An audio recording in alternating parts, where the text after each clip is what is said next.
everyone, it's your artist here, Karis Fizel with the Ashes to Beauty Artistry. I'm so excited about this video I have for you today. This is a process video with commentary included from yours truly of the first mural I did back in March. This piece was commissioned by a man named Travis Smith with the Lab here in town. For those of you who don't know, the Lab is a massive gym and sports training center. It's really cool and I strongly recommend that you go check it out if you haven't already. When he asked me to do this piece, the only specific instruction he gave me was that he wanted this Falcon Warrior cave drawing. Everything else he left up to my artistic imagination. The Falcon Warrior petroglyph is located in Devil's Step Hollow Cave at the head of the Sequatchie Valley. It is one of the oldest cave drawings in North America, created in the Mississippian era, roughly 1,000 years ago. There are many different artistic interpretations from this era of this warrior, but the one in the cave specifically looks like this. This was part of their warrior culture. Travis wanted it in the lab as a reminder that warriors have been training here in the Sequatchie Valley for 1,000 years. Towards the end of the project, I was asked to take some artistic license and adapt the painting into a combination of the lab's logo and the original cave drawing. So this will not be an exact replica of the original Falcon Warrior. Now let's get into the painting process. The day before I began work on the mural, I prepared the wall with a coat of black paint to allow it to set overnight. I typically like starting my paintings with a black background or canvas versus a white one because it's easier for me to work from highlights to shadows rather than vice versa.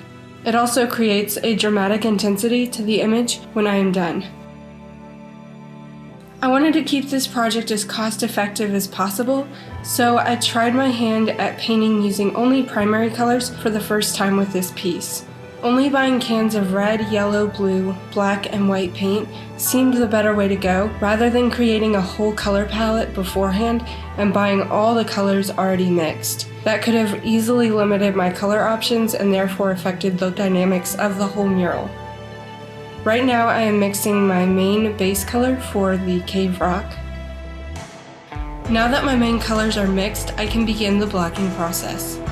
This will lay a nice first coat of color down and allow me to play around with where I want things to go since I'm painting this from my head. The first several layers are always going to be messy, but as more layers are added, it will start coming together. Trusting the process is key.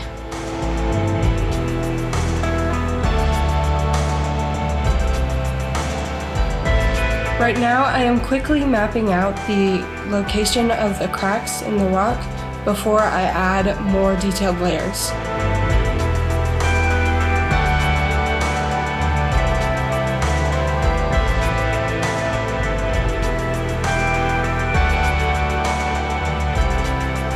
Layering with a sponge required a little extra time, but it gave the end result a nice textured look to the rock.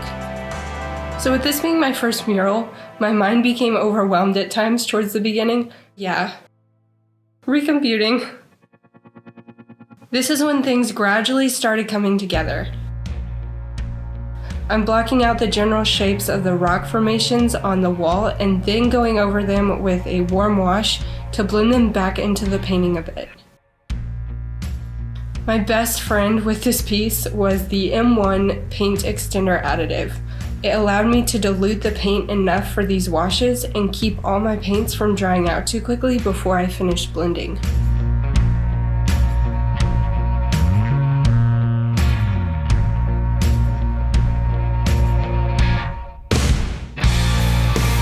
Opposite to the paint wash technique, there is the dry brush technique, which is what I'm using to form shadows around the cracks. The dry brush technique basically allows for more texture to be created while still evenly blending the paint. Light has always been something I've enjoyed capturing in paintings, so of course I had to find a way to incorporate it into this mural, and what better way to light up an ancient cave drawing than with fire from a torch.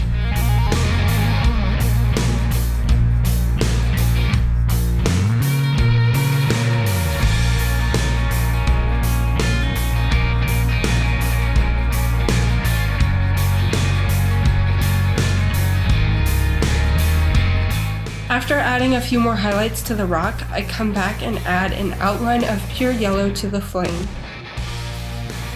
Because this is such a tedious detail for me, I have to stabilize my hand with my face to keep my tremors from interfering. It also helps with my muscle tightness from the cerebral palsy I was born with.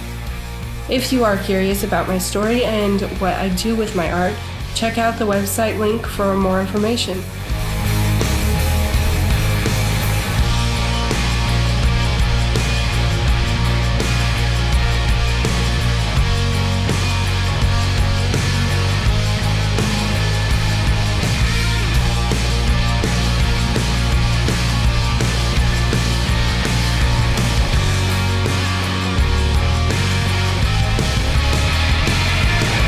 It is important to not only capture the source of light, but also properly portray how the light then affects the surrounding environment.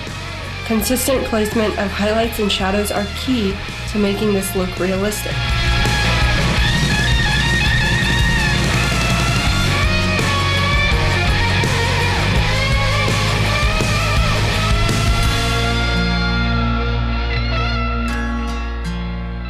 Moving on to the lower foreground area, I started by loosely outlining rock structures.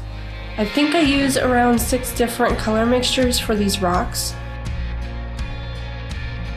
Since I started with a black background, I am only coming in with midtones and highlights to form the rock shapes.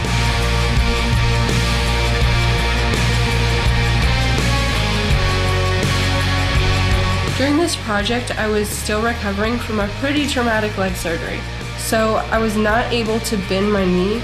That's why I'm painting in weird positions sometimes. Yes, it felt uncomfortable as it looks.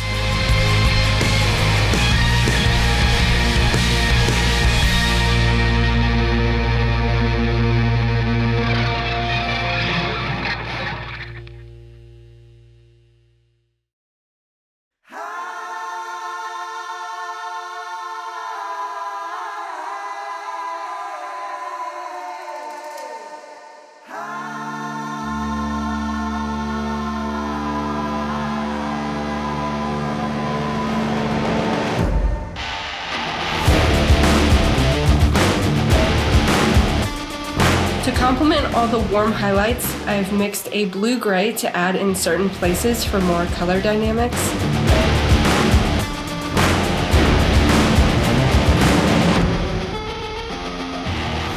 Then I dry brush over it with some black to tone it down a smidge so it doesn't stand out and compete with the highlights. I also do this in certain areas on the rock to create a little more depth in the structure of the rocks so they don't look as flat. You've probably noticed that throughout the video I paint with both hands, especially when working on small details. It's nice to be able to switch when one hand gets tired or if I need to get the paintbrush at a better angle. When I paint on a canvas, I can rotate it around as needed, but obviously I can't rotate a whole wall, so I found a way to make up for it by painting with my left hand in addition to my right, and surprisingly, it worked.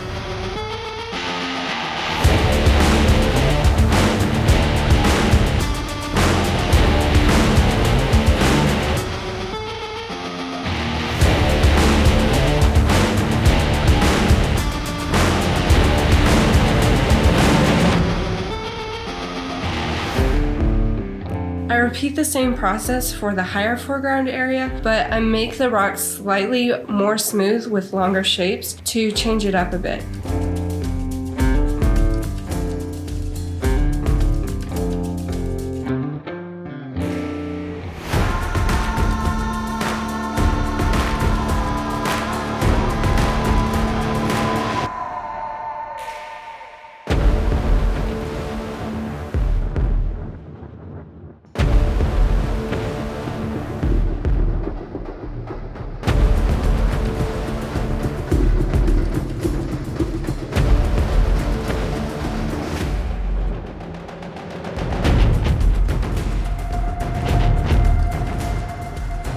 So the floating torch needed something to not make it float anymore, so I added a simple metal sconce.